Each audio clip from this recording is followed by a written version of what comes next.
I wanted to post a video response to your, not just your latest video, but just some of your others where you go around trying to present evidence to people and have a debate about whether or not 9/11 was a conspiracy on the part of the government or whether or not the official account is true.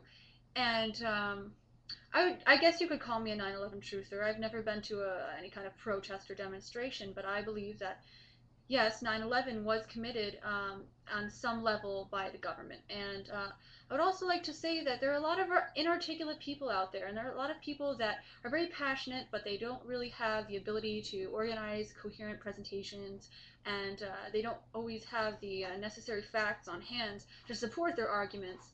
And you should not just think that these individuals are representative, first of all, of the truth of their argument or not. It's simply the presenter, it's not the message. And I would also like to recommend to you, if you are interested in this whole issue, whether you're interested in continuing to try to support the official story or whether you maybe have some doubt, you should look into it, because you should read New Pearl Harbor by David Ray Griffin. Can't really keep it in the frame here, because it's actually very well written and very articulate, and it's very thorough, and it presents far more than just this isolated quote or that isolated quote or this fact of physics and that fact of physics. It actually goes into a lot of specifics. It's all of the specific facts are here, and not to mention there's a wealth of circumstantial evidence and many probable cause and motives that are discussed. And I think that before you go around trying to argue with these people, maybe you should, actually look into it more from a verifiable source.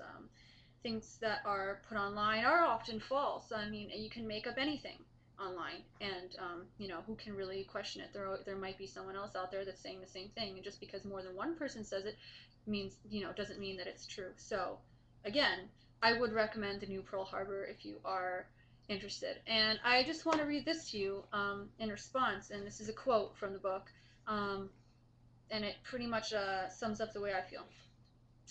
Before turning to the evidence, however, we should pause to consider the fact to which allusion has been made, that it seems widely assumed that any such case can be rejected a priori by pointing out that it is a conspiracy theory. Indeed, it almost seems to be a requirement of admission into public discourse to announce that one rejects conspiracy theories. What is the logic behind this thinking? It cannot be that we literally reject the very idea that conspiracies occur. We all accept conspiracy theories of all sorts. We accept a conspiracy theory whenever we believe that two or more people have conspired in secret to achieve some goal, such as to rob a bank, defraud customers, or fix prices. We would be more honest, therefore, if we followed the precedent of Michael Moore, who has said, "Now, I'm not into conspiracy theories except the ones that are true." To refine this point slightly, we can say that we accept all those conspiracy theories that we believe to be true, while we reject all those that we believe to be false. We cannot, therefore, divide people into those who accept conspiracy theories and those who reject them. The division of people on this issue involves simply the question of which conspiracy theories they accept and which ones they reject.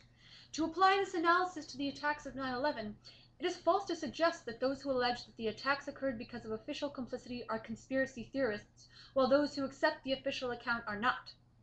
People differ on this issue merely in terms of which conspiracy theory they hold to be true, or at least most probable. According to the official account, the attacks of 9/11 occurred because of a conspiracy among Muslims, with Osama bin Laden himself being the chief conspirator. Revisionists reject that theory, at least as a sufficient account of what happened, maintaining that the attacks cannot be satisfactorily explained without postulating conspiracy by officials of the U.S. government, at least in allowing the attacks to succeed.